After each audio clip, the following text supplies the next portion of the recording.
લોકમત ન્યૂઝમાં આપનું સ્વાગત છે।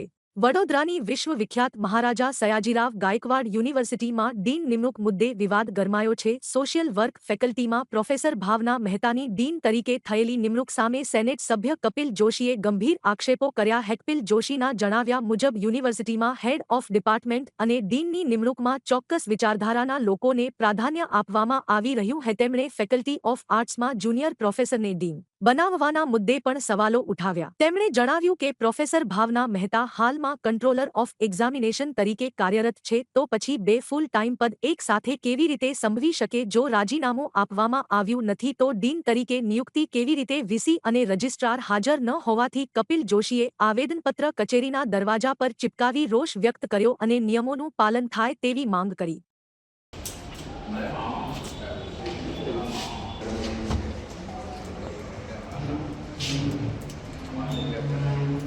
આપણા યુનિવર્સિટીમાં લાયકાત વગરના કુલપતિની વિદાય પછી, એટલે લાયકાત વગરના જે પહેલા કુલપતિ જે હતા વિજયકુમાર શ્રીવાસ્તવ, એના ગયા પછી જે ભાણગે સાહેબ આવ્યા, એટલે અમને એવું હતું કે ભાણગે સાહેબ, અમને એક આશ્વાસન રૂપ હતું કે ભાણગે સાહેબ કંઈક કરશે, પણ આ શાસકો કોઈ પણ અધિકારી જે નવા આવે છે એને સ્વતંત્ર રીતે કામ નથી કરવા દેતા। એનો હું તમને સ્પષ્ટ ઉદાહરણ આપું કે આજે યુનિવર્સિટીની અંદર જે રીતે હેડ ઓફ ધ ડિપાર્ટમેન્ટની ડીનની જે નિમણૂકો થઈ રહી છે એમાં સ્પષ્ટપણે એક વિચારધારાના લીધે ને વિચારધારાના લોકોની નિમણૂકો થઈ રહી છે।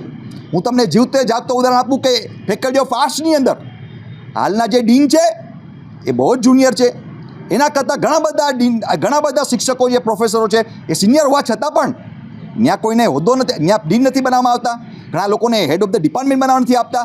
તો અમને ખબર પડી છે કે આ જે ડીન છે એ કોઈ રાજકીય, એટલે શિક્ષણ મંત્રીના જે ઇશારાથી કે શિક્ષણ મંત્રીના એમ કે તો આપણે એની ભલામણથી આ બેનને કંઈ હટાવવામાં નથી આવતા।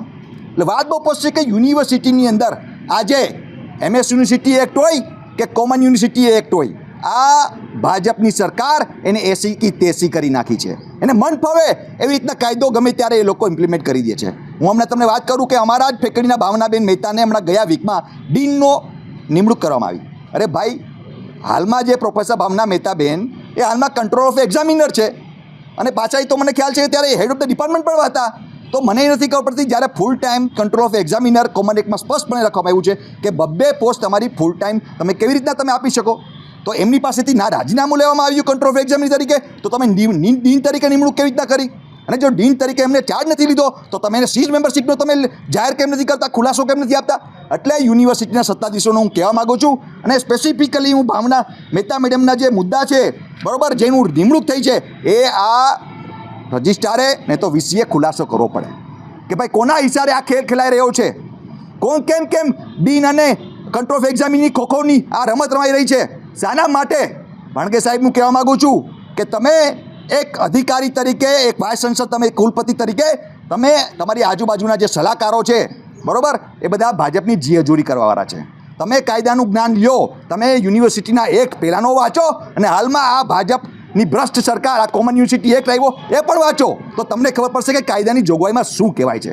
એટલે હું તમને કહેવા માગું છું ભાણગે સાહેબ કે તમે શરણાગતિ ના સ્વીકારશો, તમે કરોડરજ્જુ વગરના કુલપતિ ના બનો, તમે એક કટ્ટાર કુલપતિ તરીકે આ યુનિવર્સિટીની જે ગરિમા છે એને તમારે સાચવવી પડશે ને આ યુનિવર્સિટીની ગરિમાનું તમારે હનન કરતાં તમારે બચાવવું પડશે। ને જો તમારી તાકાત ના હોય અને તમારે બી જીહજૂરી કરવી હોય અને આ સરકારની સામે તમારે મુજરા કરવા હોય તો તમે પણ રાજીનામું આપીને તમે તમારા જ્યાંથી આવ્યા એ પાછા ત્યાં વયા જાઓ, પણ આ યુનિવર્સિટીને જે મહારાજા સયાજીરાવ યુનિવર્સિટીનું નામ અને એનું ગરિમાનું હનન અમે નહીં થવા દઈએ અને નહીં થવા દઈએ। આના ભાગરૂપે કોને રજૂઆત, કેવી રીતના રજૂઆત? અમે એકચ્યુઅલી રજૂઆત કરવા વાઇસ ચાન્સલરશ્રીને આવ્યા હતા, પણ સમાવ વાઇસ ચાન્સલર સાહેબ રૂમમાં નહોતા અને પછી રજિસ્ટ્રાર સાહેબને મળવા ગયા તો એ પણ હતા નહીં। એટલે બંને અધિકારી કોઈ આજે ઓફિસમાં હાજર હતા નહીં। વાંધો નહીં, એ નહોતા, ઠીક છે। તો અમે લોકોએ પછી એમના દરવાજા ઉપર અમે અમારો આવેદનપત્ર લગાવીને અમારી રજૂઆત એમના જે પીએ છે એમને કીધું છે કે આ તમે આવેદનપત્રમાં અહીંયા ચૂંટાડી રહ્યા છે, તમે એને જાણ કરી દેજો અને આવેદનપત્ર આપી દેજો। આ જ અમારી એ રજૂઆત હતી ભાવના મહેતાબેનની વિરુદ્ધમાં કે તમે એનું કંટ્રોલ ઓફ એક્ઝામિનર ચાલુ રાખો કે ડીન તરીકે ચાલુ રાખો, બંનેમાંથી એક પદમાંથી એનું રાજીનામું લેવામાં આવે ને તો એનું બંનેમાંથી એક પદમાંથી એને છૂટા કરવામાં આવે.